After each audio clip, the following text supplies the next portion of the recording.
Hola amigos, bienvenidos a una nueva aventura. ¿Saben qué vamos a aprender hoy?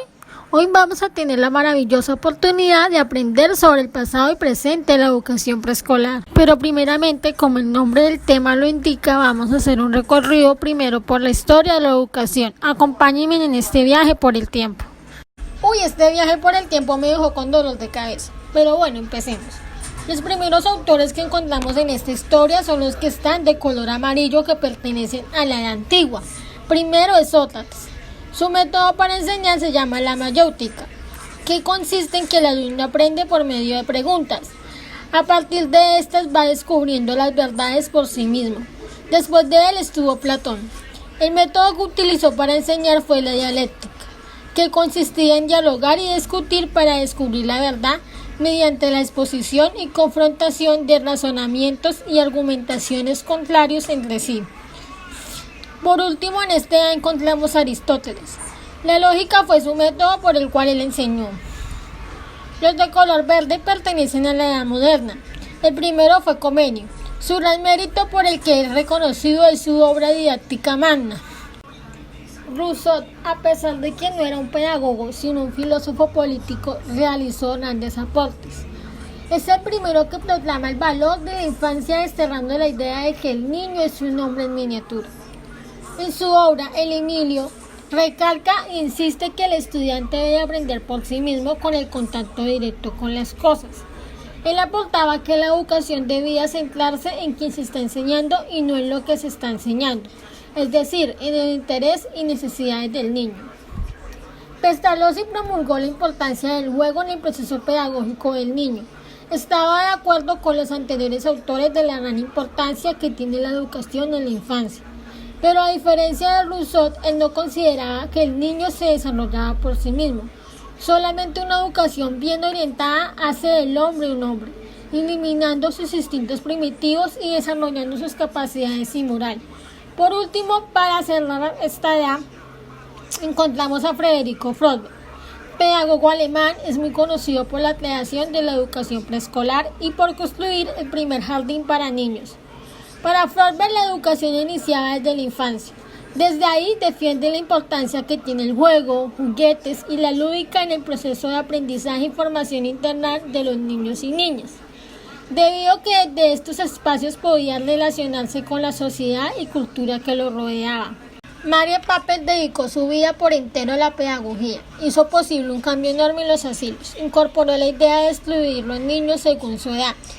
Esto se conoció como escuela maternal.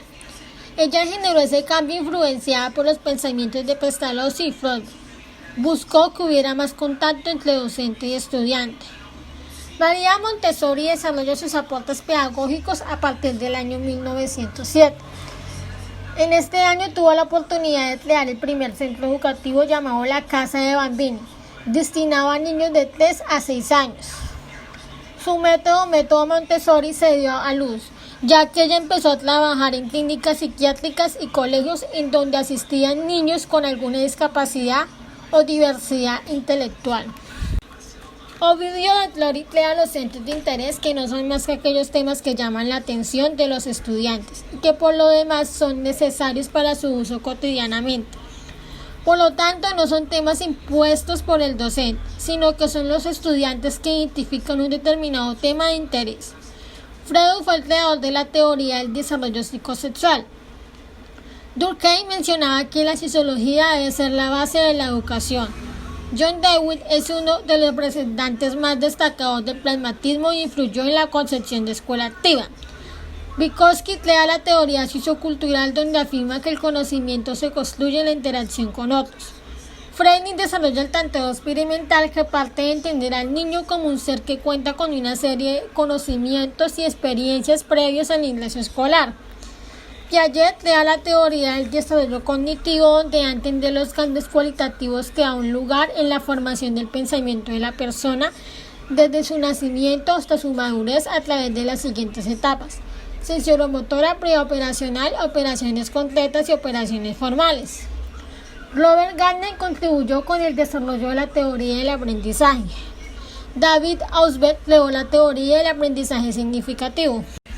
Paulo Freire es el precursor de la educación liberadora o pedagogía de la liberación, que consiste en ver al estudiante como un ser pensante y crítico, que tiene la capacidad de reflexionar de la realidad que vive. En esta educación es de gran importancia el diálogo. Jerome Bruner, a pesar de no haber sido pedagogo como tal, aportó a la educación debido a que era un psicólogo interesado en el aprendizaje.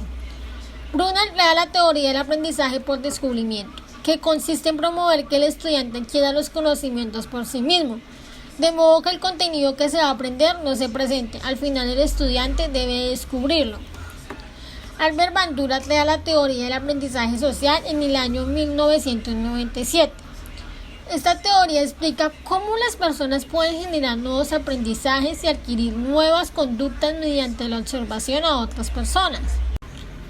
Joseph Novak es conocido por el desarrollo de la teoría del mapa conceptual en el año 1970, altamente influenciada por la teoría del aprendizaje significativo de David Ausubel.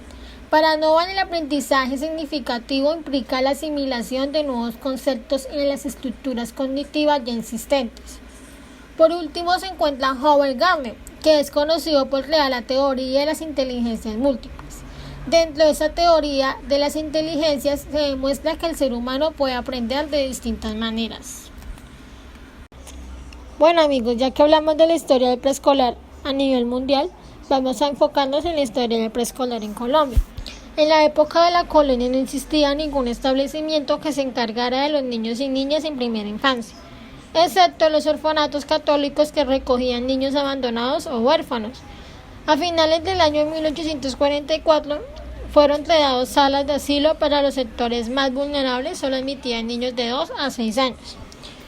El objetivo de estos centros era proteger y cuidar físicamente a los hijos de los obreros, formarlos, educarlos y prepararlos para su ingreso a la escuela. Los misioneros comenzaron a difundir y promocionar las ideas de Federico Freud. Estas ideas fueron muy importantes para dar lugar a los centros educativos más conocidos como jardines infantiles. El presidente José Manuel Marroquín fundó en el año 1851 la Escuelita Campestre de Yerbabuena para niños menores de 6 años.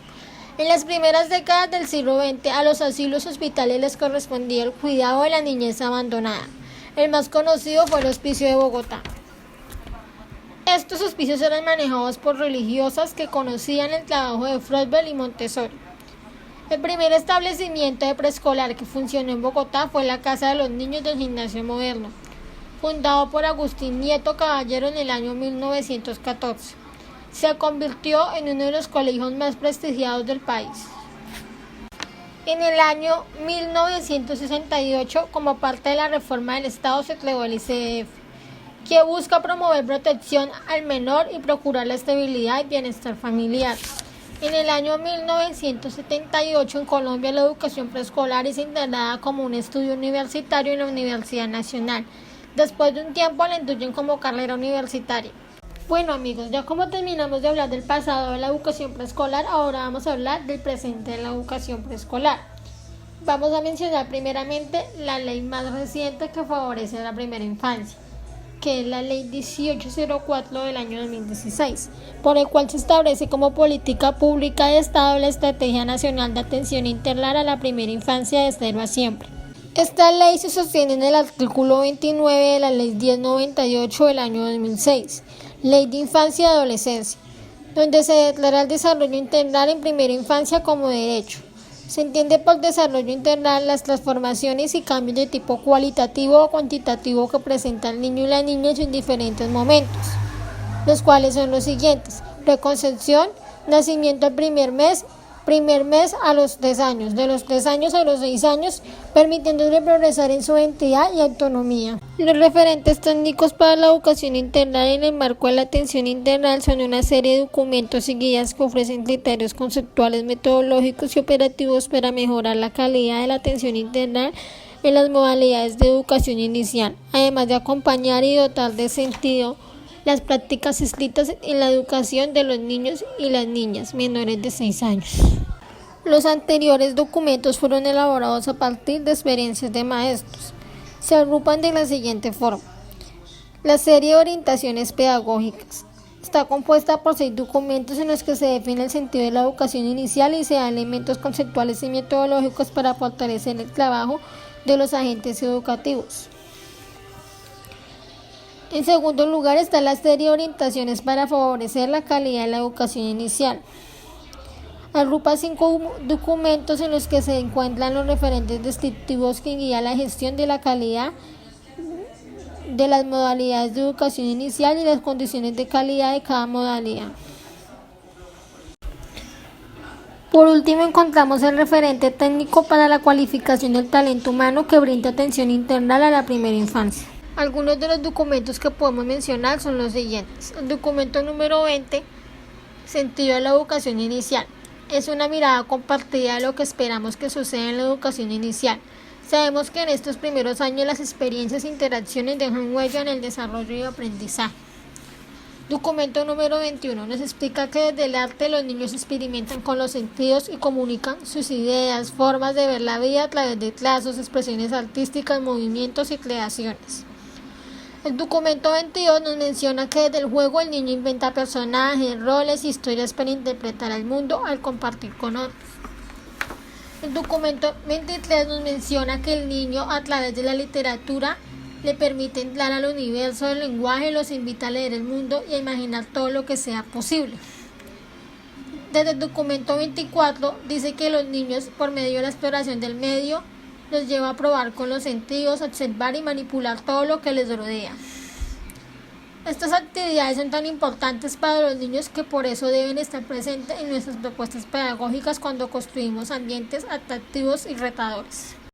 También encontramos el documento Todos Listos. Todos Listos significa que se identifican los saberes básicos que se deben promover en el grado de transición.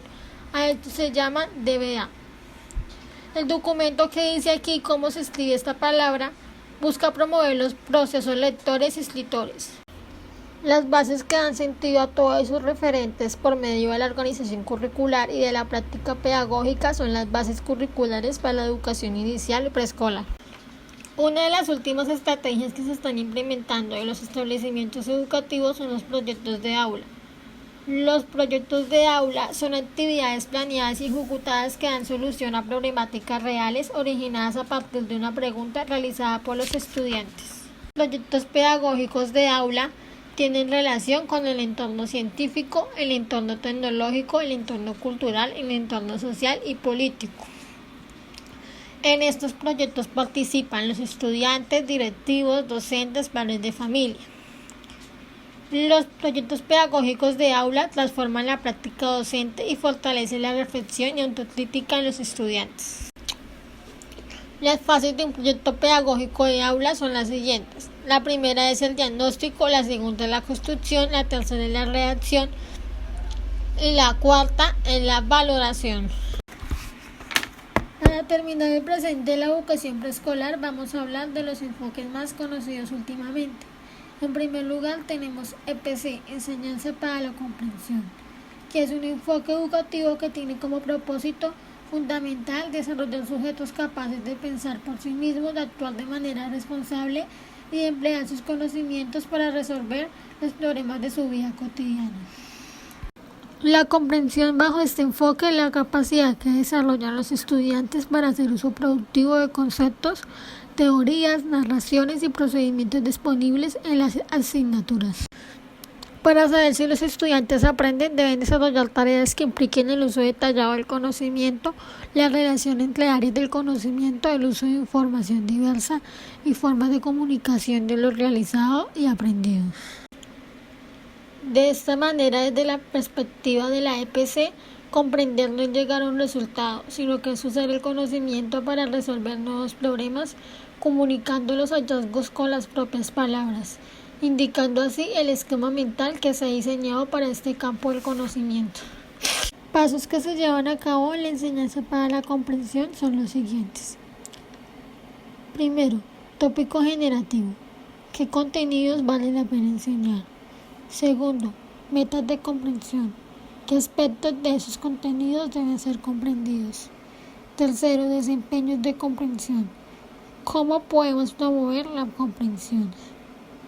Cuarto y último, evaluación diagnóstica. ¿Cómo podemos averiguar lo que comprenden los estudiantes? El segundo enfoque es el de la línea. Este enfoque es basado en el compromiso de todos los miembros encargados de la educación de los niños, donde el niño será el protagonista. Se parte de la base de que todos los niños tienen el potencial y la curiosidad suficiente para ir construyendo su aprendizaje. El pequeño será quien lleve la iniciativa. El docente es el que guía. El papel del profesor será el de escuchar y acompañar de manera productiva a los niños en la exploración de temas, investigaciones y construcción de conocimientos. La importancia del espacio. La organización, el diseño y el uso del espacio promueve el tipo de relaciones que se dan en la comunicación. Por tanto, cada espacio tendrá su propósito y es valorado por niños y adultos. Además, el medio natural se incorpora en la medida de lo posible. La familia es importante. Los padres tienen un rol activo en las experiencias de aprendizaje de los niños y ayudan a asegurar el bienestar de los niños en la escuela. Por último, documentar las experiencias. Como forma de visibilizar las experiencias de los niños para que los adultos entiendan mejor la manera de actuar de los pequeños. Evaluar lo que se trabaja y como forma de compartir con otros agentes que actúen en la educación de los niños. El objetivo fundamental de este enfoque es crear una escuela activa donde predomine la investigación y la reflexión, siempre dentro de un entorno adecuado que facilite las relaciones entre la escuela y la familia para que sea posible el bienestar del niño. Por último se encuentra el enfoque de Francesco Tonucci. Este enfoque se puede resumir en las siguientes características. En la importancia de la escucha a los niños, dándole confianza y libertad de que ellos puedan construir sus propios conocimientos a partir de sus interrogantes, curiosidades del mundo que los rodea.